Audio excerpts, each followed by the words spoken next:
excited to be here. Vielen Dank, ich freue mich hier zu sein. Yes, I don't know how the voice, what do you call it, tempo of the voice of the previous teachers have been, but I tend to get passionate a little bit. Ich weiß nicht, wie das mit den letzten Sprechern so war, aber ich tendiere dazu, echt die Leidenschaft auszupacken. Yeah, I know you will say he's African, blah blah blah. Und bestimmt sagt ihr dann, ja, der ist halt Afrikaner und so weiter. It's true, Das stimmt. but also teaching is what I do. Aber Unterricht ist auch das, I was ich love Bibel. Ich liebe es, unterrichten. Teaching the Bible, Die Bibel zu unterrichten, looking at worldview, Weltanschauung and zu so on haben and so forth. I love it. und so weiter. Because I think the Word of God just needs to go out and out and out. Ich liebe das und ich glaube, das Wort Gottes muss einfach immer weiter rausgehen. Okay, I'm not here to preach, Aber ich bin nicht hier, um zu predigen, but to teach. sondern um zu unterrichten. Well, a very interesting book. Und zwar ein sehr interessantes Buch. Can you read this? Könnt ihr das lesen? Or is it too faint? You can all read it, right? It's good. Okay. I'm here to teach about this. Ich bin hier, um darüber zu unterrichten. I need you in every class that I'm doing. Ihr bekommt diesmal eine Bibel. So I'm sure you've heard a lot about wisdom literature by now. Ich bin mir sicher, ihr habt schon viel über Weisheitsliteratur gelernt. You're all so wise. Und ihr seid alles schon so weise geworden. Probably you don't need my lectures right now. Das ist ja diese Vorlesung, diesen Unterricht wahrscheinlich gar nicht mehr Just benötigt. close my computer and leave. Ich kann also einfach Computer zumachen und weggehen. You're all so wise. Weil ihr jetzt schon alles so viel Weisheit And habt. with wise people like that teaching before me, I feel like I just have a little to add. Und so weise Leute, die bisher unterrichtet haben, da denke ich, ich habe noch ein bisschen was dazu zu fügen. So I was asked to cover mainly Ecclesiastes. Also, ich wurde gebeten, hauptsächlich das Buch Prediger zu erklären. This is my second favorite book among the wisdom literature, of course, second to Job. Das ist mein zweitliebstes Buch unter der Weisheitsliteratur. Das erste wäre Hiob. But for today, it's my most favorite. Aber heute ist es mein Lieblingsbuch, weil ich es heute unterrichte. So, Kohelet. Also Kohelet. Let me also apologize for something. Also ich möchte erst mich gegen etwas entschuldigen. I normally like interactive teaching with PowerPoint. I love those. Ich liebe es normalerweise, einen interaktiven Unterricht zu gestalten mit PowerPoint und so weiter. Ich liebe das. But I really prepared this teaching on planes and airports. Aber diesen Unterricht habe ich jetzt in Flugzeugen und auf Flughäfen So I really vorbereitet. couldn't get to the PowerPoint. Also habe ich es nicht bis zu einer PowerPoint geschafft. So I decided to go traditional. Dann habe ich mir gedacht, okay, machen wir das oldschool. Whiteboard, Mit einer Tafel and interaction. und mit Diskussion. I decided let's do it that way. I hope I don't bore you with no presentation in this postmodern age. Dann habe ich mir gedacht, dann machen wir das heute so und ich hoffe, es wäre nicht zu langweilig ohne Präsentation in unserer postmodernen What Zeit. is Kohelet? Was ist Kohelet? Anyone has any idea what this name means? Or rough idea why I'm spelling that? Hat jemand eine Idee, was das bedeutet oder warum ich das hier hingeschrieben habe? It's not really the most common name. Das ist kein so gebräuchlicher Name. This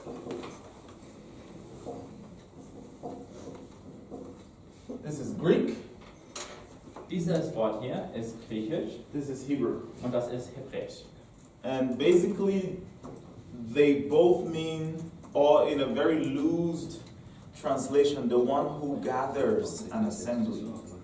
Und sehr locker übersetzt könnte man sagen, jemand, der eine Versammlung einberuft oder versammelt. This comes from the word kahal, assembly. Das kommt von dem Wort Kahal, das bedeutet Versammlung. Right? So this is where this word comes from. So that's the real Hebrew name to it. Das ist der Ursprung dieses Wortes, das ist also ein richtiger hebräischer Name. So Ecclesiastes, as we have, is more a translation, and I will tell you later why the German one even calls it the preacher. Und wie wir das Buch auf Englisch kennen, Ecclesiastes, ist also eine Übersetzung ins Griechische. Und ich erkläre euch später noch, warum das Buch auf Deutsch Prediger heißt. So what I will try to do is to start with a very big overview. Ich fange jetzt an mit einem großen Überblick. very big overview of the wisdom books, mit einem sehr großen Überblick über die Weisheitsbücher. meaning also a big overview about Ecclesiastes itself. Und dann schauen wir uns auch Ekklesiastes aus einer großen Perspektive an. Then I'll move towards a quasi in-depth look into or analysis of Ecclesiastes. Und dann schauen wir uns Prediger fast schon in der Tiefe im Detail an. So very big overview means just a few words about a big picture about the books. Also großer Überblick, ein paar Worte dazu, wie die Bücher zusammenfassen.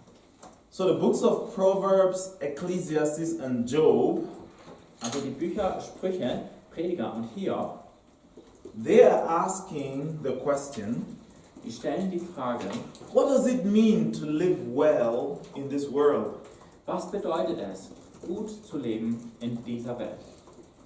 Okay, just really pay attention to this big overview because later if you start getting confused, go back to this overview. Es ist wichtig, dass ihr das begreift, diese große Perspektive, weil später, wenn ihr euch etwas im Buch verliert, könnt ihr darauf dann wieder zurückgreifen. What does it mean to live well in this world? Was bedeutet es, gut zu leben in dieser Welt? So Proverbs is that bright young teacher In Sprüche sehen wir diesen jungen, smarten Lehrer, that is all about pursuing wisdom. dem es echt darum geht, der Weisheit nachzujagen. What is wisdom? Und was ist Weisheit? Let's hear some rough, random definitions. What is wisdom to you? Gib mir mal ein paar Gedanken dazu. And don't go all spiritual on me. Weisheit. Just what is wisdom? Wisdom. Aber ich möchte jetzt nicht nur die geistliche Antwort haben, aber sondern was ist Weisheit? Ability. Ability. Ability to improve based on whether yours or someone else's mistakes. Wow. I've heard that one before. That's good. That's really Die good. Fähigkeit, sich zu verbessern anhand eigener Fehler oder den Fehlern von anderen. That's a wise definition. Yes. Like having a lot of experiences and learning from them. That's similar. Yes. Having lots of experiences, learning from them. Yeah. Lebenserfahrung zu haben und daraus zu Yeah. lernen. Totally. You're all wise now. Right? Applying knowledge. Applying knowledge. Yes. Wissen anzuwenden. Because you can gather all the knowledge, but if it's not applied, it's Ja, denn man kann alles mögliche Wissen anhäufen, aber wenn man es nicht anwendet. okay. Wisdom. Okay, also Weisheit. Feel free. I feel relaxed in this class. Is it because I'm standing behind you? I should move here. Bitte entspannt euch. Ja. Und auch ein bisschen näher kommen. No wrong answers in this class. Okay. Es geht nicht darum, hier korrekte Antworten just- vorzubeten. Having a chat. Wisdom. Wir unterhalten uns einfach über Weisheit.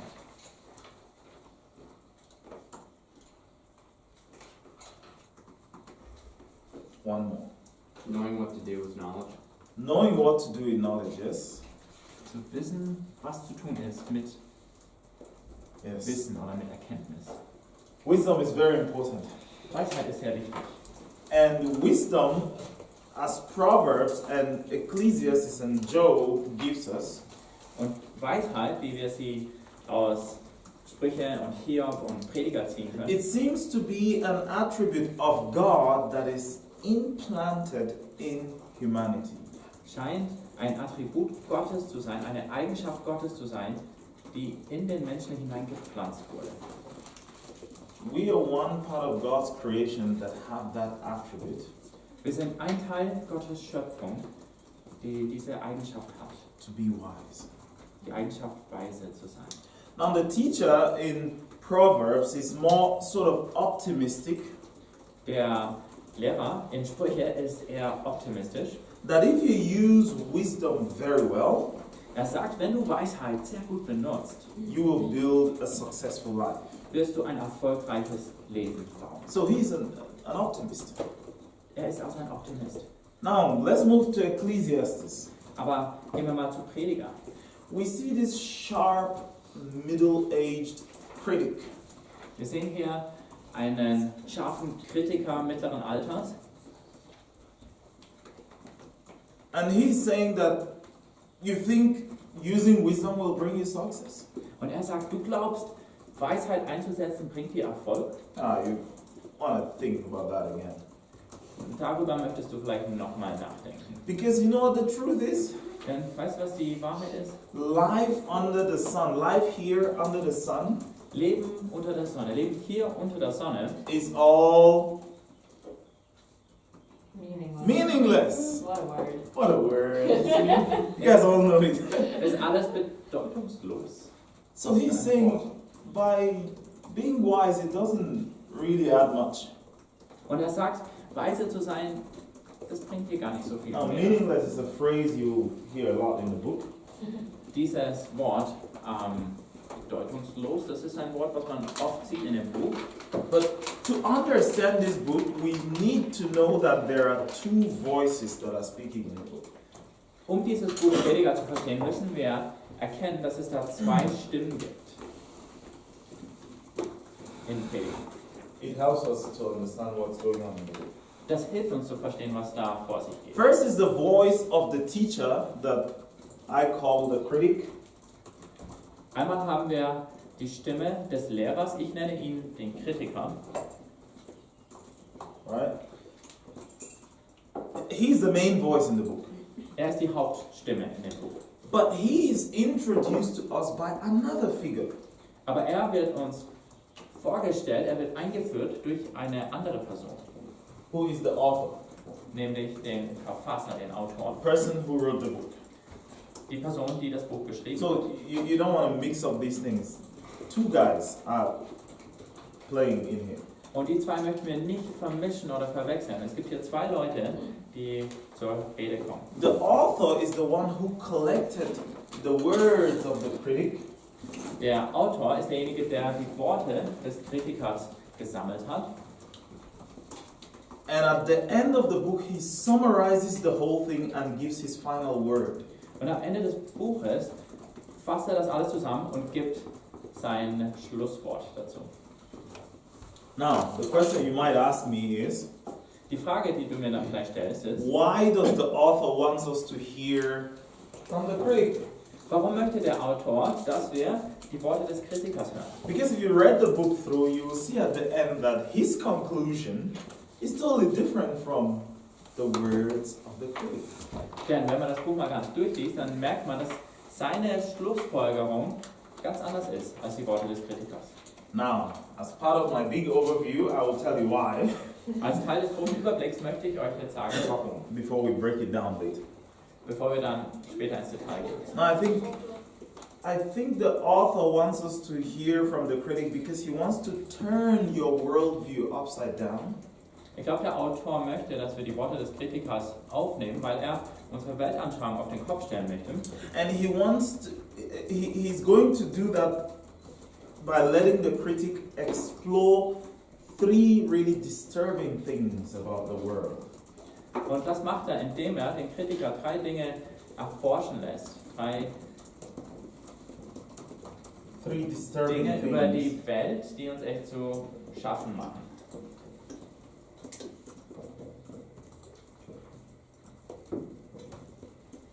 My writing on the board is always scattered, so find a way to do a mark with it.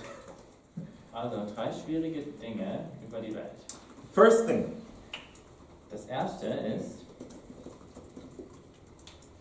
the march of time. wie die Zeit vergeht, das Verrennen der Zeit. You've all read the book, right? Ihr habt das Buch alle schon gelesen, ja? Okay, that's good, because that helps. Das ist So I'm not just talking some Nigerian language here. damit ich euch nicht hier in der Fremdsprache komme. Or as the critic would say about this march of time, Und was der Kritiker sagen würde über dieses Verrennen that's der in Zeit, his words, in seinen Worten, generations come and generations go. Generationen kommen, Generationen gehen. But the earth has been here long before us and will be long after. Aber die Erde war schon lange vor uns hier und wird es auch noch lange nach uns sein. No one remembers people from long ago, Niemand erinnert sich noch an die Leute, die vor langer Zeit gelebt haben. and all the people yet to come. Oder die Leute, die noch kommen werden. They too will be forgotten by those who come after them. Sie auch werden vergessen werden von denen, die nach ihnen kommen. The march of time. So vergeht die Zeit, so verrennt sie. You get what he's trying to say? Verstehst du, was er sagen möchte? He's trying to say there is nothing new. Er meint damit so, ja, es gibt nichts wirklich Neues. So, sort of on a cosmic scale, you and I are just a tiny factor in the larger cog of things. Wenn wir uns das Ganze aus kosmischer Perspektive, dieser Größe des Weltalls betrachten, dann sind du und ich nur so ein kleines Schräubchen in der größeren Geschichte. Stars are born, Sterne werden geboren they die, und sie verglühen form planets, und sie Probably. werden vielleicht zu Planeten and which orbits new stars again. und dann gibt es neue Sterne, Planeten, die kreisen. Those planets, they eventually change over time or burn out. Und dann mit der Zeit, da verändern sich Planeten, vielleicht verbrennen sie auch. So all he's saying is that in the light of all this cosmic backdrop, my entire existence is like a blink in time. Wenn wir uns diese ganze Geschichte, das Verrennen der Zeit und die kosmischen Maßstäbe anschauen, dann ist meine Existenz wirklich nur so ein kleiner Augenblick in der Zeit. The critic's second observation is that we are all going to die. Die zweite Beobachtung des Kritikers ist, dass wir alle sterben werden.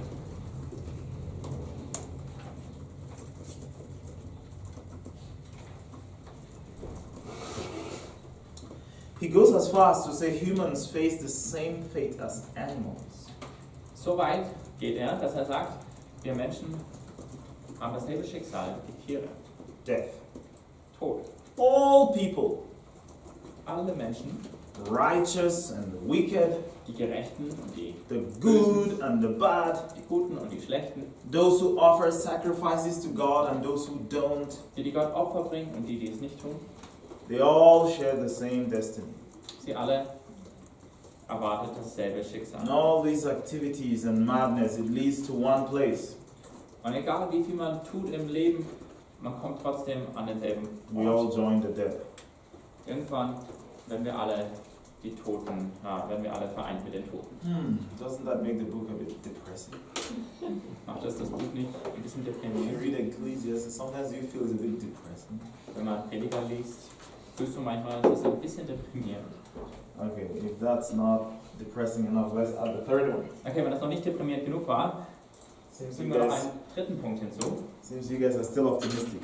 Ihr seid scheinbar immer noch optimistisch. Immer noch So the final disturbing thing that the critic observed Das dritte, was den Kritiker zu schaffen macht, was er beobachtet, is life's random nature. ist das Zufallswesen des Lebens. That's the third thing. Das ist das dritte. So in Proverbs, In Sprüche, life is not random. da gibt es keinen Zufallsfaktor im Leben.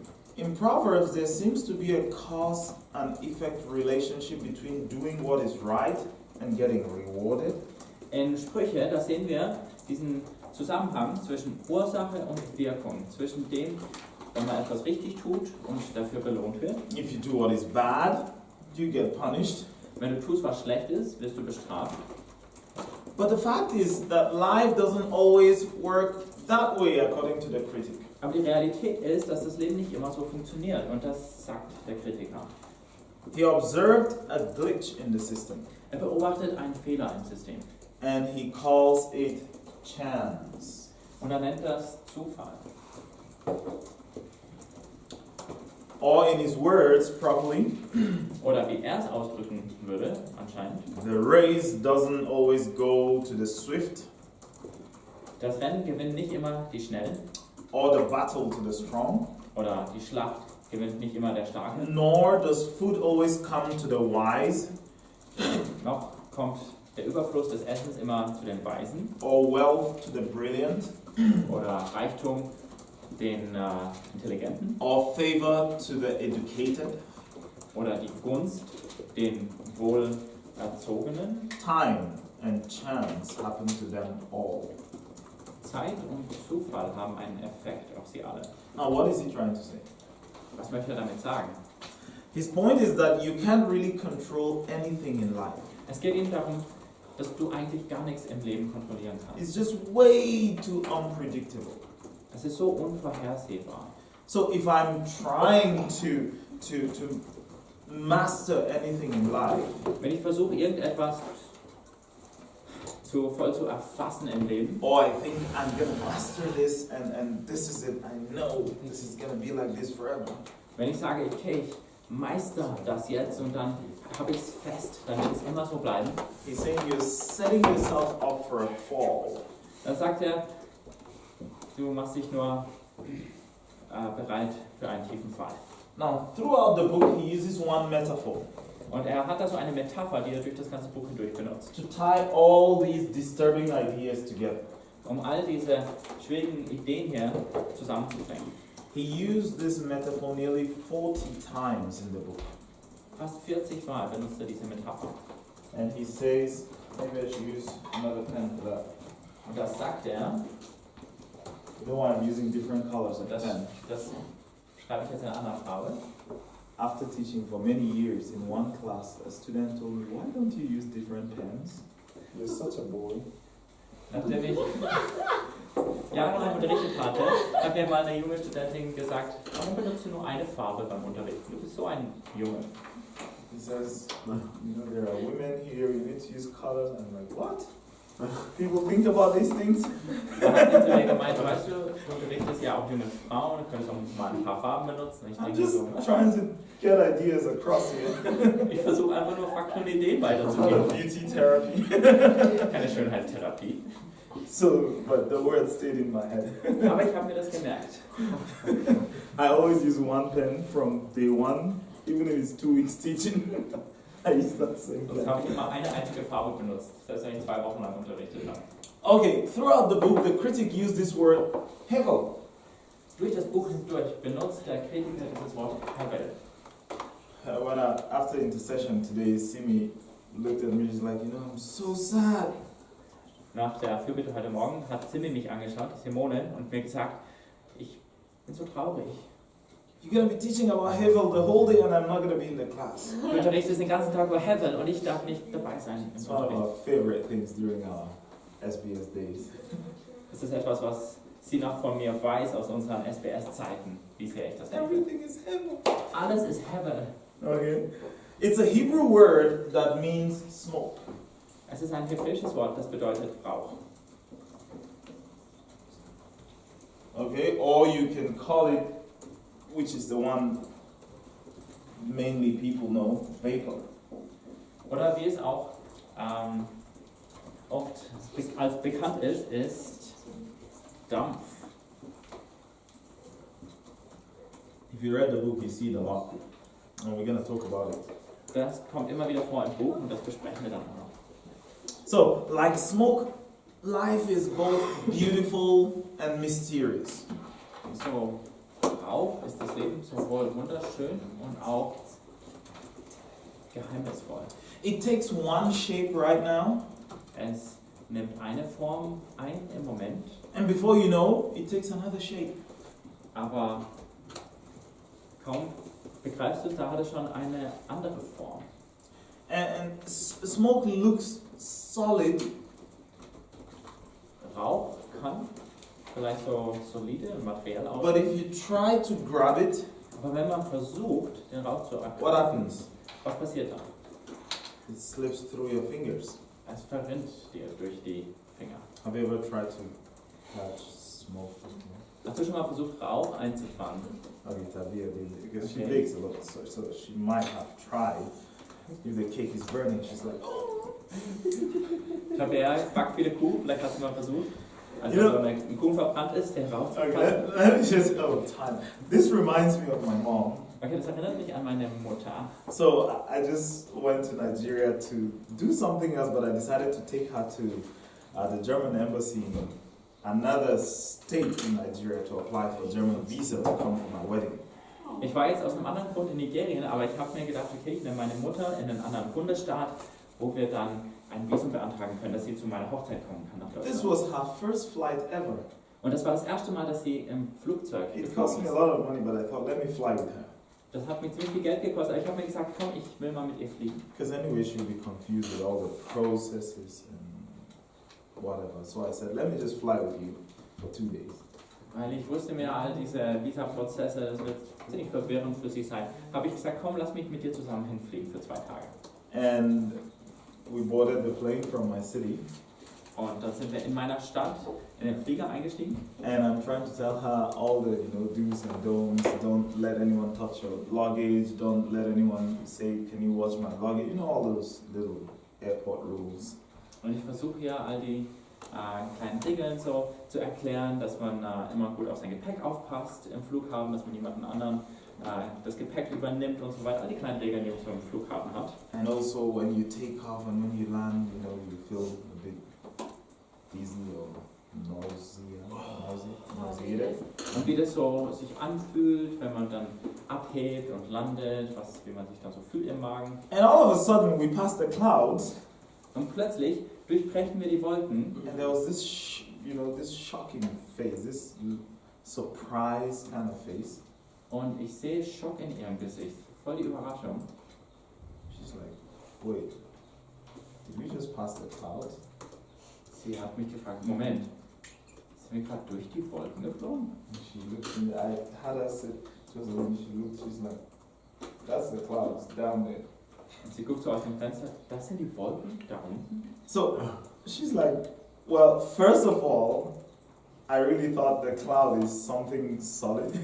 Und sie meinte so, ja erstmal, ich dachte die Wolke, die ist irgendwie was Solides. And second of all, I thought God lives right here, after the cloud. Außerdem dachte ich, dass Gott direkt hier oben lebt, hinter den Wolken. This is a worldview issue. Seht ihr, Weltanschauung.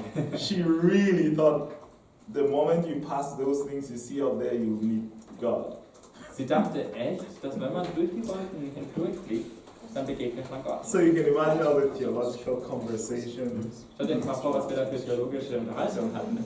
And the one that shocked her even more Und was sie sogar noch mehr schockiert hat, was that there were these bumps war, dass das Flugzeug manchmal so Hopser macht, when we pass in turbulence. wenn wir durch die Turbulenzen fliegen. What? Why is it shaking? Warum wackelt es hier? It's not a road. Das ist doch keine Straße.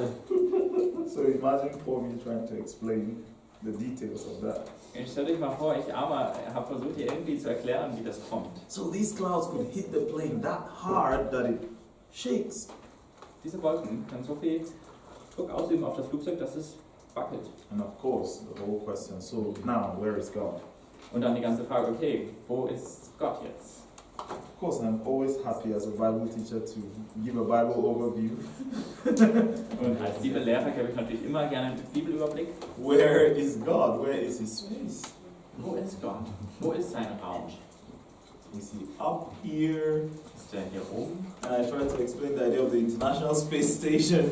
Da habe ich ja versucht zu erklären, was mit der internationalen Raumstation da draußen ist. Where is God? Wo ist Gott? So, what I'm trying to say with this is the idea of vapor. Was ich damit sagen möchte, ist diese Idee von Dampf oder Rauch. It can look solid, Das sieht vielleicht aus, als wäre es ein solider Körper, but you cannot catch it. aber man kann es nicht einfangen. And it's the same thing with life. That's what the critic is saying. Und der Kritiker sagt uns, genauso ist es mit dem Leben. And in fact, he's going further to say when you're caught in the thick of that fog, it's impossible to see clearly. Und er sagt, auch wenn du da mittendrin bist, in dieser Rauchwolke des Lebens, ist es unmöglich, klar zu sehen. Now, many of the modern translations, this is a very important point, they actually lost that metaphor. Viele moderne Übersetzungen haben diese Bedeutung der Metapher verloren. They translate this havel Die übersetzen dieses Hebel as meaningless. als bedeutungslos. May I say that that does a bit of injustice to the word in itself if you look at it in the Hebrew context. Oder sinnlos.